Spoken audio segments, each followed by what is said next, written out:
Tarih bazen tek bir kararla değişir. 1812 yılının Haziran ayında Avrupa'nın en güçlü adamı yazı masasının başında son hazırlıklarını gözden geçiriyordu. Karşısındaki haritada alt etmek istediği son büyük hedef vardı: Rusya.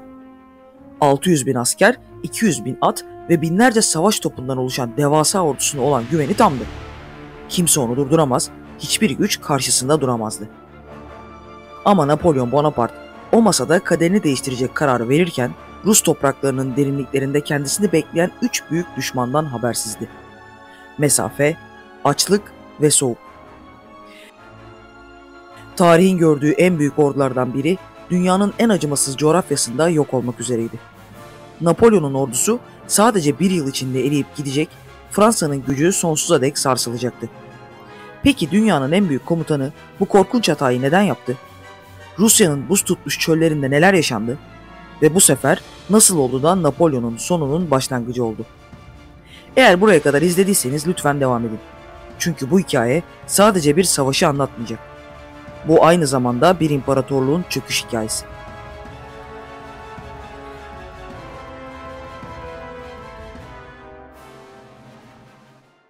Önce şu sorunun yanıtını arayalım. Avrupa'nın en güçlü adamı nasıl oldu da böylesine feci bir hataya sürüklendi? Bunun cevabını anlamak için de önce Napolyon'un o güne kadar yaşadığı muhteşem zaferleri hatırlamak gerekiyor. Çünkü belki de onu Rusya'daki felaketine sürükleyen şey tam olarak bu zaferlerdi. 1800'lerin başında Napolyon Bonaparte Fransa'nın imparatoru olarak taç giymiş ve Avrupa'nın en güçlü lideri haline gelmişti. İtalya'dan İspanya'ya, Almanya'dan Hollanda'ya kadar neredeyse tüm Avrupa Napolyon'un kontrolü altındaydı. Prusya ve Avusturya gibi güçlü devletler onun karşısında diz çökmüştü. Korsika adasında doğan bu topçu subayı şimdi neredeyse tüm Avrupa'ya hükmediyordu. Ama bu muhteşem zaferlerin bedeli ağırdı. Her savaş yeni düşmanlar yaratıyordu. Ve en büyük düşmanı Britanya'yı yenemediği sürece zaferleri eksik kalacaktı. Napolyon, Britanya'yı ekonomik olarak çökertmek için bir strateji geliştirmişti: kıta ablukası. Bu abluka, Avrupa'daki tüm ülkelerin Britanya ile ticaret yapmasını yasaklıyordu. Ancak Rus Çarı 1. Alexander bu ablukaya uymayı reddetti ve Britanya ile ticaret yapmaya devam etti. Bu Napolyon için kabul edilemezdi. Çünkü Britanya onun en büyük düşmanıydı ve Rusya bu düşmana açık açık destek oluyordu. Ayrıca Rusya'nın Polonya'yı işgal etme planları Napolyon'un Doğu Avrupa'daki nüfuz alanını da tehdit ediyordu. İki ülke arasındaki gerilim giderek tırmanıyordu. 1812 yılının başında Avrupa'nın dört bir yanından askerler Paris'e akmaya başladı. Napolyon tarihte görülmemiş büyüklükte bir ordu topluyordu. Fransızlar, İtalyanlar, Almanlar, Polonyalılar, 20 farklı milletten 600 bin asker. Modern tarihin o güne kadarki en büyük ordusu. Ancak bu askerlerin çok azı Napolyon'a gerçekten yürekten bağlıydı. 24 Haziran 1812'de bu devasa ordu Neman Nehri'ni geçmeye başladığında kimse bu adamlardan sadece 5'te birinin geri dönebileceğini tahmin edemezdi. Napolyon'un planı basitti: Rus ordusunu büyük bir meydan muharebesine zorlamak ve tek bir vuruşta savaşı bitirmek istiyordu. Ama Ruslar bambaşka bir strateji planlamıştı. İlerleyen Fransız ordusu karşısında Rus ordusunun başkomutanı Mihail Kutuzov, Napolyon'un tuzağına düşmedi. Yanmış toprak taktiği adı verilen acımasız bir planı uygulamaya başladı. Evet, bu bir yakıp yıkma stratejisiydi. Rus ordusu geri çekiliyordu. Ancak arkalarında hiçbir şey bırakmıyordu. Köyler yakılıyor, tarlalar yok ediliyor, yiyecek ve su kaynakları zehirleniyordu. Geride askerlerin sığınabileceği tek bir barınak, meyvesini yiyebilecekleri, yaprağını kemirebilecekleri tek bir ağaç bile bırakmıyorlardı. Ruslar Napolyon'u iç bölgelere çekerek onları aç bırakmayı ve ordusunu yıpratmayı planlıyordu. Ancak Napolyon bu zorluklara rağmen Moskova'ya ulaşmak için hızla ilerledi. Onun amacı Rus ordusunu kesin bir savaşta yenmek ve Çar Alexander'ı barış masasına oturtmaktı. Rusya'ya ele geçirmeyi değil, kendisine itaat etmeye zorlamayı istiyordu. Ama Ruslar savaşmaktan kaçınıyordu. Fransız ordusu ilerledikçe sorunlar da büyümeye başladı. Yaz sıcağında 30-40 kilometre yürüyen askerler ne yiyecek bir lokma ekmek ne de içecek bir yudum temiz su bulabiliyordu. Hastalıklar yayılıyor, atlar teker teker ölüyor, arabalar çamura saplanıyordu. Daha Moskova'ya varmadan ordunun 1/3 ölmüş ya da firar etmişti. Ağustos 1812'de Fransız ordusu Smolensk şehrine ulaştı. Burada Rus ordusu ilk kez ciddi bir direniş gösterdi. Şiddetli çatışmaların ardından Fransızlar şehri ele geçirdi ancak Ruslar şehri yakarak geri çekildi. Smolensk, Napolyon için bir zafer gibi görünse de aslında ordusunun daha da zayıfladığını gösteriyordu. 7 Eylül sabahı güneş Borodina köyünün üzerine doğarken askerler de tarihin en kanlı günlerinden birine uyandı. İki dev ordu sisler arasında birbirini süzmeye başladı. Sabah 6'da ilk top sesleriyle başlayan muharebe alanı tam bir cehenneme dönüşmüştü. Rus topçuları öyle yoğun ateş ediyordu ki görgü tanıkları gökyüzünün karardığını yazmıştı. Napolyon'un en seçkin birliği olan imparatorluk muhafızları tam 3 kez Rus siperlerine saldırdı ama her defasında geri püskürtüldüler. Öğleden sonra askerlerin bedenleriyle kaplanan savaş meydanı tanınmaz bir haldeydi. Her yer paramparça olmuş toplar ve ölü atlarla doluydu. Napolyon'un generalleri imparatorluk muhafızlarının tamamını savaşa sürmesi için adeta yalvarıyordu. Ama Napolyon Paris'ten 2000 kilometre uzakta kalan son yedek gücünü de riske atmayı reddetti. Bu tereddüt belki de savaşın kaderini değiştirdi.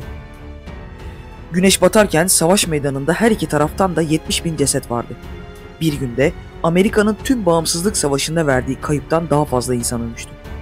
Napolyon teknik olarak savaşı kazanmıştı ama bu tarihin en anlamsız zaferlerinden biri olacaktı. Bu anlamsız zaferden bir hafta sonra 14 Eylül'de Fransız öncü birlikleri Moskova'ya vardığında garip bir sessizlikle karşılaştılar. Kendilerini karşılayan hiç kimse yoktu.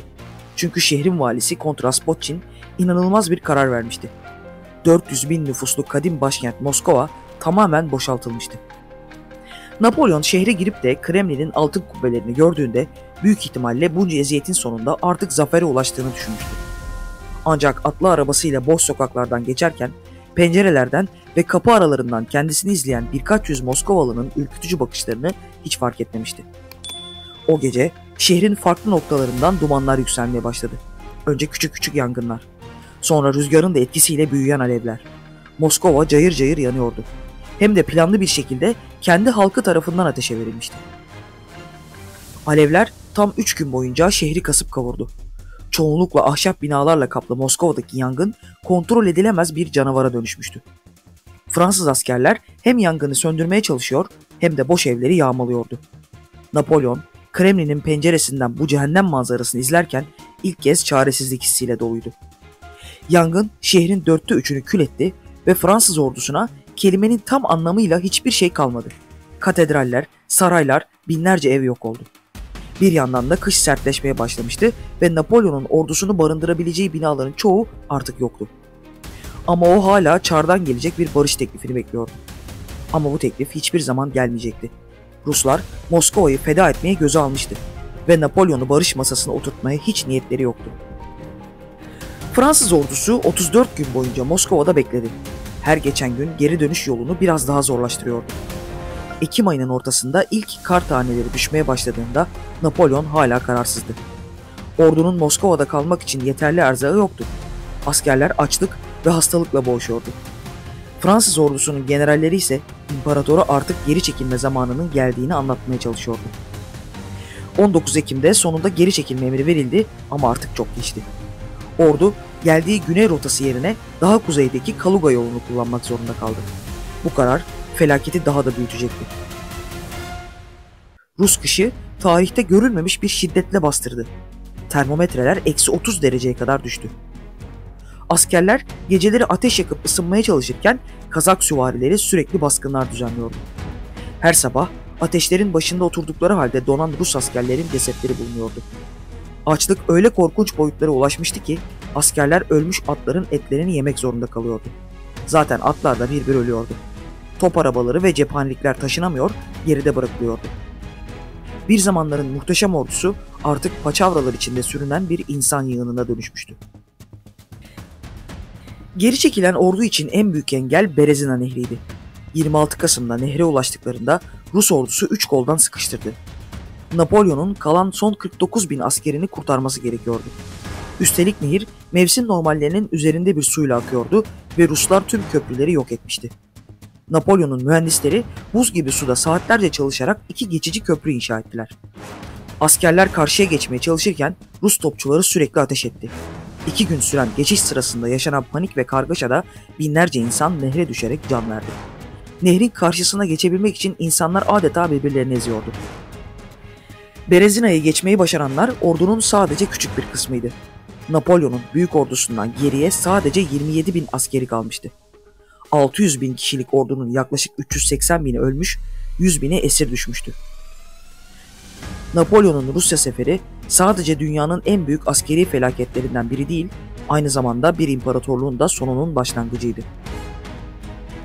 Moskova'dan Paris'e döndüklerinde Napolyon'un yenilmezlik efsanesi artık yoktu. Bu başarısızlık Avrupa'daki diğer güçlerin cesaretini arttırdı. Prusya, Avusturya ve İngiltere Napolyon'a karşı birleştiler. 1813'e gelindiğinde Leipzig Muharebesi'nde Napolyon'un yeni topladığı ordu da yenildi.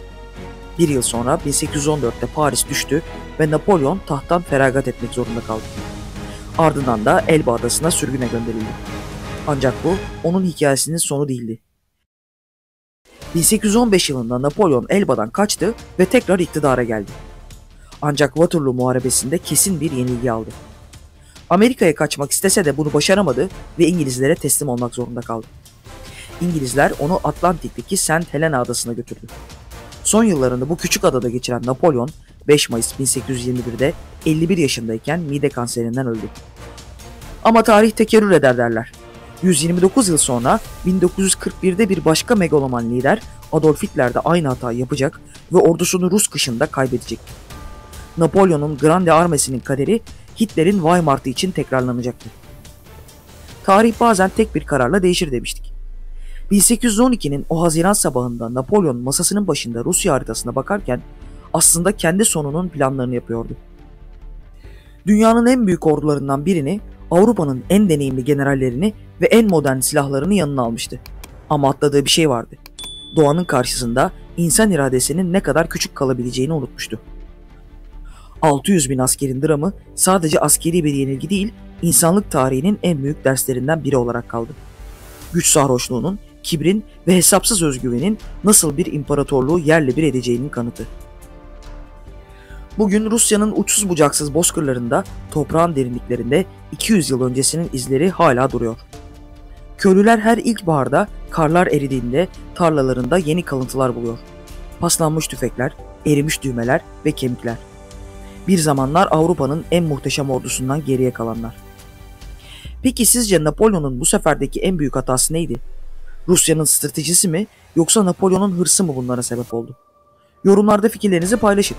Eğer videoyu beğendiyseniz lütfen beğen butonuna basın, yorum yapın ve kanalımıza abone olun. Sizlerin desteğiyle tarihin en ilginç hikayelerini anlatmaya devam edeceğiz. Bir sonraki videoda görüşmek üzere. Hoşça kalın.